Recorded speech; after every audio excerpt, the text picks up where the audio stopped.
Is that a hawk? I swear there was a hawk. I swear I just saw a hawk. We are making the semolina olive oil and honey cake. This one actually calls for cherries, but the pomegranates right now look amazing, so I'm actually going to serve it with pomegranate. Preheat your oven to 350 degrees. I'm going to start with buttering and putting flour onto my cake tin. So I have room temperature butter here. This just ensures that obviously it doesn't stick. You don't need all this butter. I don't know why I put so much. Just kind of smush it around. Once your batter is ready, I don't want to like wait around with like my batter mixed. There definitely is extra butter. I'm just going to put that somewhere. This will go on my piece of bread for lunch. Look at that. How sad is that? Can't throw it away. Just can't. My brain, it's gone.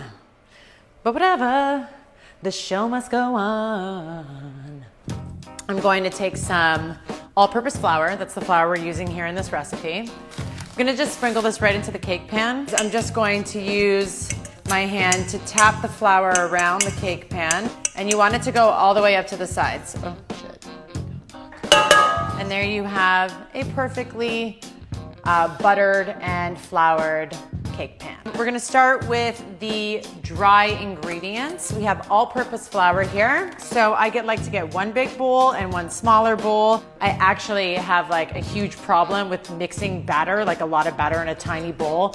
It like makes me feel claustrophobic. So make sure that when you're mixing your batter, you put the wet ingredient into the big bowl because that's where everything's gonna end up. All-purpose flour. I have been loving baking recently. Just like calms me.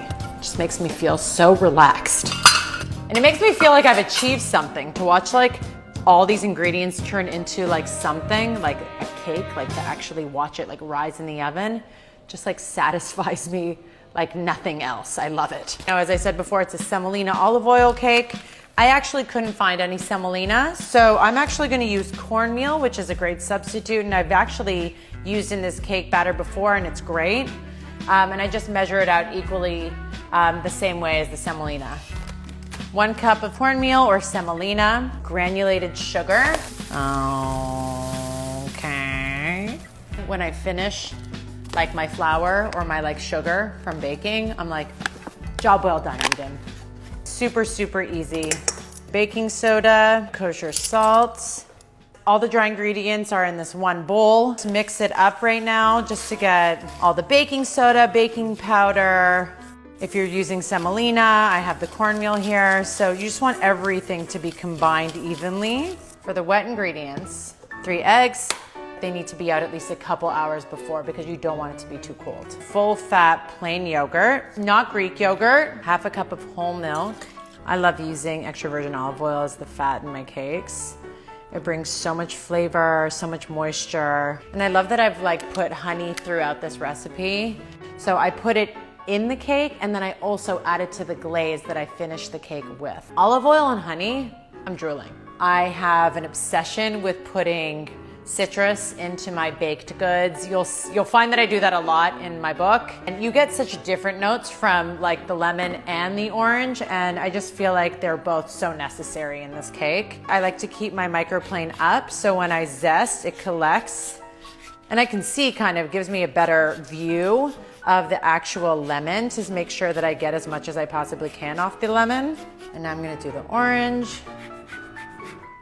Make sure your microplane is sharp so that it really captures. Watch closely. So you just wanna mix this together. The olive oil, the yogurt, the milk. Add the dry in 2 stages.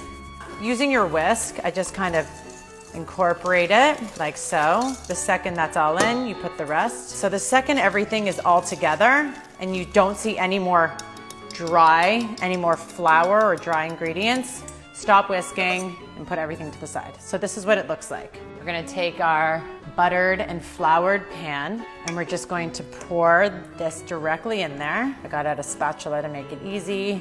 Do you see the flecks of the orange zest in there? So now I'm just gonna put it directly into the preheated oven and let it do its thing. We're making the glaze. Super, super easy. Get a small saucepan or a small pot, water, sugar, 2 tablespoons of honey. What I'm trying to do here is literally just melt the sugar and the honey into the water. I'm not trying, oh, that's the wrong burner. Takes no time. In the meantime, I'm just going to get my lemon ready. That little lemony flavor. Delish. Yum, yum, yum. All the sugar and the honey should be dissolved. Turn it off the heat, and I'm just gonna take my lemon. You can obviously squeeze this in advance, but again, lazy. Gorgeous. And then put that to the side, and that's done. So now what we're going to make is the whipped yogurt. And what I love so much about it is you get that beautiful light creaminess from whipped cream, which is what we're about to do, but you also get that tartness from the yogurt that we add into it. Always use cold cream, okay? Very cold cream. I don't like to keep my cream out. It really actually affects it from whipping up. And this is where you're gonna get a little bit of an arm workout. There's absolutely no reason why you shouldn't be making your own whipped cream. And this way you can also control what goes in it, you know, how sweet you want it. If you whisk cream for a really long time, you can turn it into butter, which is super cool. You should try it sometime. This cake gets a little bit on the dark side, which is totally fine. I like to loosely tint it with tin foil, and that kind of controls the color of the cake that you get, like that. Doesn't need to touch, just keeping it a little bit covered from the top. And that way it hopefully won't get too crazy dark on top. I'm using Greek yogurt here. I love the creaminess and the richness that you get. And that whipped cream already gives it such a lightness and such an airy texture. Vanilla extract, powdered sugar. Put this into a bowl, cover it with plastic wrap, and keep it in the fridge until you are ready to serve your cake. I'm gonna put an apron on for my pomegranate hack, just saying. Just heads up.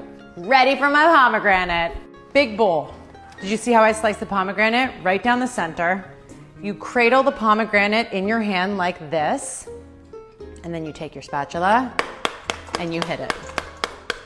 And this releases the pomegranate seeds from the inside of the pomegranate. Done.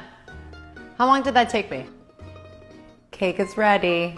It will crack a bit on the top. That's totally cool, super normal. The second it comes out of the oven, I actually like to put the syrup on top, drizzle it all over. Cake has cooled, the syrup has soaked in. It should come out easily. Plate. This just makes it easier to cut. This is, moist. Look at that. So I take a nice big slice right here, some of that cream, semolina olive oil and honey cake, whipped yogurt, and fresh fruit.